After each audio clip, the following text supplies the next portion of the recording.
જગતના બધા રસ્તા બંધ થઈ જાય ને ત્યારે અમે અમારા વાછરાને યાદ કરીએ,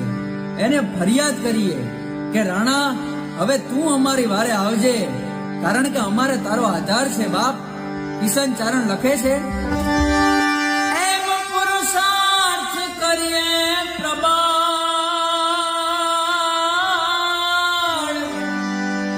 એવા